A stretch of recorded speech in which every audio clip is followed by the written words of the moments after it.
Hi friends, நான் உங்கள் மயிலை ஸ்ரீ. இந்த பதிவு திருப்போரூர் அருகே திருநிலை அப்படின்ற கிராமத்தில் பெரியாண்டவர் ஆலயம் பற்றின பதிவு இது. இங்கு பெரியாண்டவர் மனித வடிவில் மற்றும் தவக்கோலத்தில் அருள்பாலிக்கின்றார். அங்காள பரமேஸ்வரி சமேதமாக அருள்பாலிக்கின்றார். இங்கே 2 பெரிய யானைகள் இப்போதான் பிரதிஷ்டை பண்ணியிருக்காங்க. அண்ட் இங்கே விநாயகர், முருகர், வள்ளி தேவியானை சமேதமாக துர்கை, அர்த்தநாரீஸ்வரர், பைரவர் ஆகியவர்களும் அருள்பாலிக்கின்றனர்.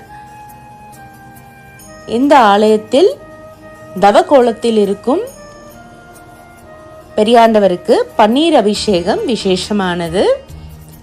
அண்ட் இந்த ஆலயத்தின் நிர்வாகி ஏகசீலன் ஐயா அவர்கள் இந்த ஆலயத்தின் தல வரலாறை நம்முடன் பகிர்வார். எல்லாம் வந்த பெரியாண்டவர் கருணையினாலே இந்த திருநிலை பெரியாண்டவர் ஆலயம் சீரும் சிறப்புமாக நடைபெற்றுக் கொண்டிருக்கிறது.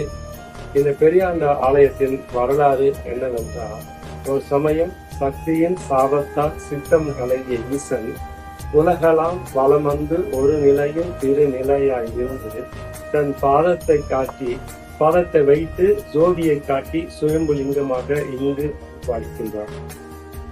இவ் ஆலயமானது இயற்கை சூழலிலே பழமை வாய்ந்ததாக விளங்குகிறது. கிழக்கு முகமாக வாசல் கொண்டு விளங்கும் இவ்வாலயம் மூலவர் கருவறையில் வெட்டவெளியிலே திகழ்கிறது. வெட்டவெளியானது ஜோதிமயமானவர் இறைவன். அதனால் வெட்டவெளியிலே வானத்துக்கும் பூமிக்கும் தடையில்லாமல் இங்கே காட்சியளிக்கின்றார். இங்கே பெரியாண்டவர் ஆலயத்தில் திருநிலையில் பெரியாண்டவரை 4 விதமான கோணங்களில் தரிசனம் செய்யலாம். ஒன்று, பெரியாண்டவர் நின்ற நிலையில் தரிசனம் காணலாம். அடுத்தபடியாக அமர்ந்த நிலையில் தரிசனம் காணலாம். அடுத்தபடியாக தவநிலையில் ருத்ராட்ச மரத்தடியில் தவநிலையில் அமர்ந்து அருள்பாலித்த அற்புத காட்சியை காணலாம்.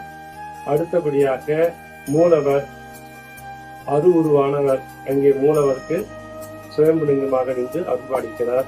4 விதமான காட்சிகளை காணலாம். இங்கே நந்திய பகவான் வழக்கமான நிலை இல்லாமல் மனித வடிவிலே இங்கு நின்று அருள்பாலிப்பதை இன்று காணலாம். இந்த பதிவு உங்களுக்கு பிடிச்சிருக்கும்னு நம்புறேன். உங்களோட வியூஸை கமெண்ட் செக்ஷன்ல பதிவு பண்ணுங்க.